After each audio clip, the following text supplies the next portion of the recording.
ಬೀದರ್ ಜಿಲ್ಲೆಯ ಬಸವಕಲ್ಯಾಣ ತಾಲೂಕಿನ ಜನತಾದಳ ಸೆಕ್ಯುಲರ್ನ ಕರ್ನಾಟಕದ ರಾಜ್ಯಾಧ್ಯಕ್ಷರಾದ ಎಚ್.ಡಿ. ಕುಮಾರಸ್ವಾಮಿ ಅವರ ಆದೇಶದ ಮೇರೆಗೆ ಶರಣರ ನಾಡು ಬಸವಕಲ್ಯಾಣ ತಾಲೂಕಿನ ಜನತಾದಳ ಸೆಕ್ಯುಲರ್ನ ತಾಲೂಕಾ ಅಧ್ಯಕ್ಷರಾಗಿ ಶಬ್ಬೀರ್ ಪಾಷಾ ಮುಜಾವರ್ ಅವರನ್ನು ಹಾಗೂ ಕಾರ್ಯಾಧ್ಯಕ್ಷರಾಗಿ ಆಕಾಶ್ ಖಂಡಾಳೆ ಅವರನ್ನು ನೇಮಕ ಮಾಡಲಾಗಿದ್ದು, ಅವರನ್ನು ಮಾಜಿ ಶಾಸಕ ಮಲ್ಲಿಕಾರ್ಜುನ್ ಎಸ್ ಖೂಬಾ ಅವರ ಬಸವಕಲ್ಯಾಣದ ಗೃಹ ಕಚೇರಿಯಲ್ಲಿ ಸನ್ಮಾನ ಮಾಡಿ ಗೌರವಿಸಲಾಯಿತು.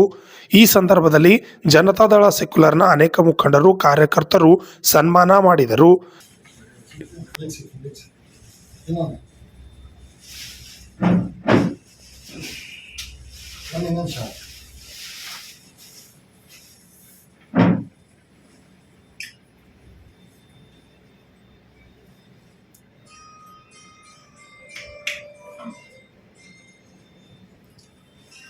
ನಮ್ಮ ಕಾರ್ಯಾಧ್ಯಕ್ಷರಾಗಿ ಆಕಾಶ್ ಖಂಡಾಳೆ ಅವರಿಗೂ ಕೂಡ ಸನ್ಮಾನ್ಯ ಕುಮಾರಸ್ವಾಮೀಜಿ ಅವರು ನೇಮಕ ಮಾಡಿದಾಗ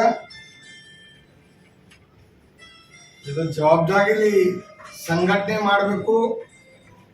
ಬಸವ ಕಲ್ಯಾಣದಾಗ ಹೊಸ ಮೊದಲು ಯಾವ ರೀತಿ ಸಂಘಟನೆ ಇತ್ತು ಆ ರೀತಿ ಮಾಡ್ಬೇಕಂತ ಜವಾಬ್ದಾರಿ ಕೊಟ್ಟಿದಾಗ ನಾ ಮನವಿ ಮಾಡ್ತಾ ಇದ್ದೀನಿ ಎಲ್ಲ ಕಾರ್ಯಕರ್ತರಿಗೆ, ಹಳಿ ಕಾರ್ಯಕರ್ತರಿಗೆ, ಯಾರು ಈ ಪಕ್ಷದಿಂದ ತಾಲೂಕಾ ಪಂಚಾಯತ್ ಗೆದ್ದಿದಾಗ, ಜಿಲ್ಲಾ ಪಂಚಾಯತ್ ಗೆದ್ದಿದಾಗ, ಅದೇ ರೀತಿ ಸಾಕಷ್ಟು ಜನ ನಾಮಿನೇಟ್ ಆಗಿದಾಗ, ಗ್ರಾಮ ಪಂಚಾಯತ್ ಅಧ್ಯಕ್ಷರಾಗಿದ್ದಾಗ ಒಳ್ಳೆ ರೀತಿಯಿಂದ ಕಾರ್ಯಕರ್ತರು ಹಳ್ಳಿ ಹಿಡಿದು ಸಿಟಿ ತನ ಜಾತ್ಯತೀತ ಜನತಾದಳಕ್ಕೋಸ್ಕರ ಯಾರು ದುಡಿದಾಗ ಅವ್ರಿಗೆ ಕೈ ಜೋಡಿಸಿ ಮನವಿ ಮಾಡ್ತೀನಿ, ನೀವೆಲ್ಲ ವಾಪಸ್ ಬರ್ರಿ, ಒಳ್ಳೆ ರೀತಿಯಿಂದ ಬಸವ ಕಲ್ಯಾಣದಾಗ ಸಂಘಟನೆ.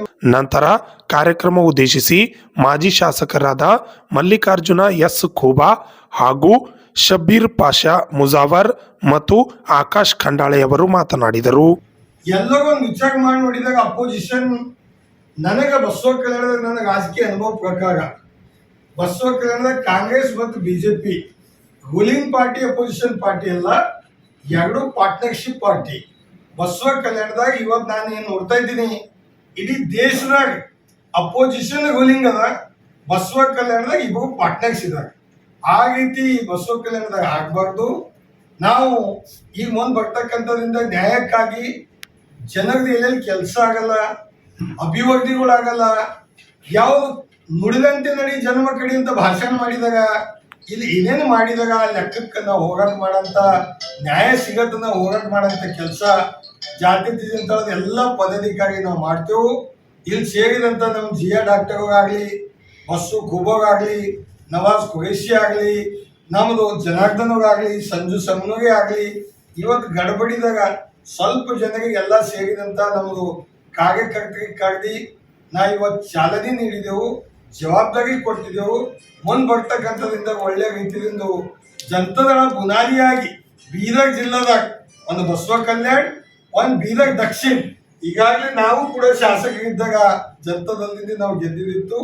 ಅದಕ್ಕೋಸ್ಕರ ಈಗ ಬರ್ತಕ್ಕಂಥ ಜಿಲ್ಲಾ ಪಂಚಾಯತ್, ತಾಲೂಕಾ ಪಂಚಾಯತ್ ನಾವು ಹೀಗೆ ಒಂದು 15 ದಿನ ಒಳಗೆ ಎಲ್ಲ ಪಟ್ಟಿ ತೆಗೆದು ನಾವು ಹೀಗೆ ಕೆಟಗರಿ ವಿಚಾರ ಮಾಡಿ ಎಲ್ಲ ಕಾರ್ಯಕರ್ತರಿಗೆ ಮನವಿ ಮಾಡ್ತೀನಿ, ತಡ ಮಾಡಕ್ ಹೋಗಬೇಡ್ರಿ.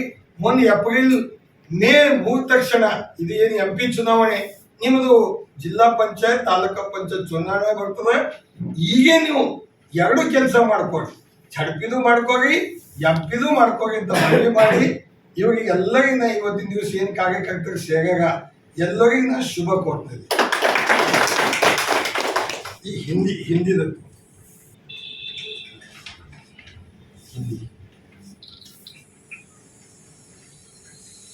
सेपरेट पढ़ो।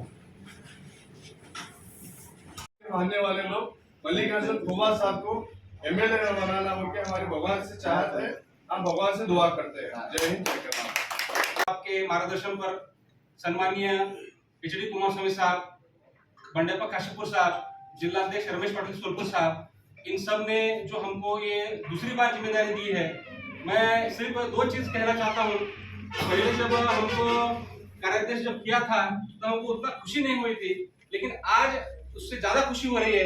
इसका रीजन एक ही है, क्योंकि जहाँ जहाँ चैलेंज होते हैं, जहाँ जहाँ तकलीफें आती है, वहाँ ही आपके प्रतिभा सिद्ध करने का मौका मिलता है. तो मैं सम्मानीय मल्लिकार्जुन खड़गे साहब का धन्यवाद अर्पण करता हूं, क्योंकि उन्होंने बहुत ही कम समय में हम सब लोगों को परख कर ये जिम्मेदारी दी। मैं इतना ही कहता हूं कि आज तक मैं पार्टी में जितने साल काम किया, छोटा सा ही कार्य हो, मैंने आज तक कभी नहीं देखा कि तालुका अध्यक्ष कार्याध्यक्ष जो है कभी भी स्टेट प्रेसिडेंट बनाता है। लेकिन कहते हैं ना, जो कोई नहीं कर सकता आजूबा, उन्हीं का नाम मल्लिकार्जुन खड़गे। तो ऐसी जो चीज है मल्लिकार्जुन खड़गे साहब ने करके दिखाई कि तालुका अध्यक्ष और कार्याध्यक्ष इनका जो ऑर्डर है सीधा स्टेट प्रेसिडेंट के हाथ से डालकर हमको ये जिम्मेदारी देने का काम किया। तो ये बहुत बड़ी जिम्मेदारी हमको दी सो है। हम भी उनकी जिम्मेदारी जो है बहुत ही दल से लेकर हम काम करने की कोशिश करेंगे। भले ही हमारी उम्र छोटी हो, लेकिन हमारे पीछे शबीर पाशा जी का मार्गदर्शन है। उन्होंने हमारे गुरु है, इस पार्टी में उन्होंने हमको लाए, अलग अलग हर साल में पोस्ट दिए, जैसे जैसे जिम्मेदारी बढ़ती गई पूरा हमको गाइडेंस करते रहे। मेरे पर्सनल लाइफ में बहुत क्या है हेल्प उन्होंने किए है। उसी तरीके से मल्लिकार्जुन खड़गे साहब हमारे पार्टी को आकर, देखो मैं कार्यकर्ताओं को एक ही संदेश देना चाहता हूँ, ये मल्लिकार्जुन खड़गे साहब का कोई टेस्ट नहीं है, क्योंकि मल्लिकार्जुन खड़गे साहब के नाम पे एक रिकॉर्ड है। वो रिकॉर्ड कोई नहीं आज तक नहीं तोड़ा कि मल्लिकार्जुन खड़गे साहब जब हमारे जेडीएस पार्टी को चला रहे थे, हाईएस्ट नंबर ऑफ टीपी झड़पी, highest number of councillors, highest number of APMC उन्होंने जिता के लाए हैं। तो अब हमारी जिम्मेदारी है कि उन्होंने जब हमारी पार्टी में आए तो वो जो विश्वास है उसको आगे लेके जाने का। रिजल्ट क्या आता है, कैसा आता है, वो बात की बात करेंगे। हाँ, लेकिन बसव कल्याण में अगर शांति रखना है, अमन कायम करना है, बसव कल्याण में जो कम्युनिटीज है जो ये चाहती है कि पावर आना, उनको अगर भाईचारे से लेके जाना है तो कांग्रेस और बीजेपी कभी ऑप्शन नहीं सकती। उसके लिए ऑप्शन सिर्फ और सिर्फ जनता दल सेक्युलर है। ये आपके माध्यम से भी कहना चाहता हूं। तीसरी बात मैं आपके सामने कहना चाहता हूं कि हमारा रिजल्ट जो 2023 का कैसा है उस पर आप मत जाइए, क्योंकि संगठन करते वक्त जब भगत सिंह हो, छत्रपति शिवाजी महाराज हो, जब उन्होंने शुरू किया था तो उनके पास भी लोग नहीं थे, इतने ही लोगों को लेकर काम किए। हम सब लोग मल्लिकार्जुन खड़गे साहब के नेतृत्व में, उनके आशीर्वाद से, उनके मार्गदर्शन से, उनका जो 20 साल का जो उनका कुछ भी जो फॉर्मूला है उसको तहे दिल से अपनाते हुए हम सब लोग काम करेंगे। और उनका जो आशा है उसको हम किसी भी तरीके से धक्का न पहुंचाते हुए ये जो जिम्मेदारी है उसको लेके काम करेंगे। और जाते जाते मैं इतना ही कहता हूं कि तूफानों में ताश का घर नहीं बनता, तूफानों में ताश का घर नहीं बनता, रोने से बिगड़ा मुकद्दर नहीं बनता, एक जीत से कोई सिकंदर और एक जीत से कोई फकीर नहीं बनता। इतना ही कहते हुए आप सब लोग जीत और हार में हमारे साथ रहेंगे, इतना ही कहते हुए मैं मेरी 2 बात समाप्त करता हूं। और फिर एक बार खड़गे साहब का तहे दिल से धन्यवाद। ಪಕ್ಷದ ನಮ್ಮ ತಾಲೂಕಾದು ನಮ್ಮೆಲ್ಲರದು ನಿಮ್ದೆಲ್ಲರದು ಚಹತೆ ನೇತಾ ಮಾನನೀಯ ಖಡಗೆ ಸಾಹೇಬ್ರೆ, ನನ್ನ ಹಿರಿಯ ಮಿತ್ರ ಬನ್ನಿ ಸಾಹೇಬ್ರೆ, ಇವರು ನನ್ನ ಪ್ರಚಾರ ಬಂದಿರೋ ನಂಗೆ ಬೇಯಿದರು, ನಂಗೆ ನೆನಪದ 50 ರೂಪಾಯಿ ಕೊಟ್ಟು ಹಾಗೂ ಎಲ್ಲ ಹಿರಿಯರೇ, ಕಾರ್ಯಕರ್ತ ಬಂಧುಗಳೇ ಹಾಗೆ ಸ್ನೇಹಿತರೆ, ಮಿತ್ರರೇ, ಇವತ್ತು ಏನು ಸಾಹೇಬ್ರು ನನ್ನ ಸಲಕ್ಕೆ ಆರ್ಡರ್ ಹಾಕೊಂಡ್ರು ಅಲ್ಲಿಂದ ಏನು ಬಂದಾರ ಅದು ನೀವು ತಿಳ್ಕೊಬೇಡ್ರಿ, ನಂದು ಒಬ್ಬಂದೇ ಅರ್ಪಿಸಿ, ನೀವೆಲ್ಲರೂ ನನ್ನ ಪಾಲಿಗೆ ಅರ್ಪಿಸಿ. ಜನತಾದಳ ಒಂದು ಹಿಂಗದ, ಅದ್ರದ್ದು ಕೂಡ ಭಾಳ ಕಥೆ ಅದ, ಭಾಳ ಹೊಡೋದು ಅದು ಎಲ್ಲ ಮನನ್ ಮಾಡ್ಕೊಂಡು वो सब मैंने दिल से पढ़ के ये जनता दल को मैं दिल से लगाया।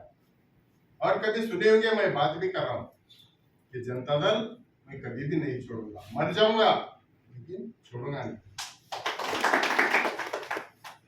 ऐसे में कुछ 1-3 साल से हमारे को भी थोड़ी ठेस पहुंची थी, क्योंकि मैं इतना काम करके हमारे हाईकमांड मेरे को ऐसा कैसा करे बोल के मैं बहुत मेरा मैं सोचा था, लेकिन सब्र रखा था, सब्र था बहुत। देखो भाई, जनता दल एक या बसव कल्याण में ऐसा पार्टी है कि इसका मुकाबला बीदर जिले में कोई भी नहीं कर सकता, कोई भी तालुके में। साहब के नेतृत्व में साहब जितना बोलते थे उतना हम इम्प्लीमेंट रात में करते थे।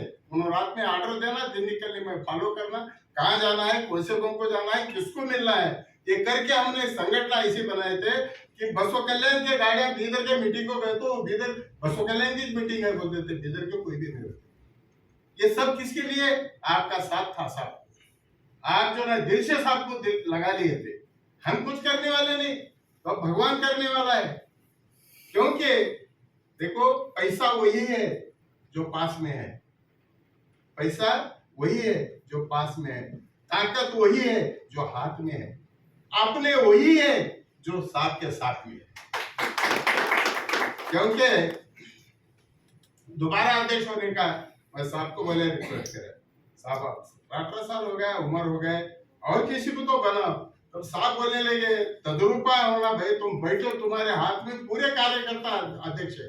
मैं बोले मेरे पूरे दोस्त अध्यक्ष है, कभी ये मत समझो मैं अध्यक्ष हूं बोल के, पहले भी नहीं समझे मेरे दोस्त, और आज भी नहीं, मैं हूँ अध्यक्ष खाली एक सिग्नेचर के पुरते, लेकिन तुम्हारे राय पे चलूंगा, तो मेरे भाई सी पे बढ़ते हैं। पार्टी में ये है, हमारे में एक जोश रहना चाहिए, पार्टी कभी भी कम होने वाली पार्टी नहीं है। ये पार्टी भाजपा से भी पहले की पार्टी है। राम मनोहर लोहिया इस पार्टी के फाउंडर थे। जब उन्होंने आके जर्मन से बैरिस्टर बन के यहाँ पर आए, महात्मा गांधी से मिलके, जब से ये पार्टी चल रही है,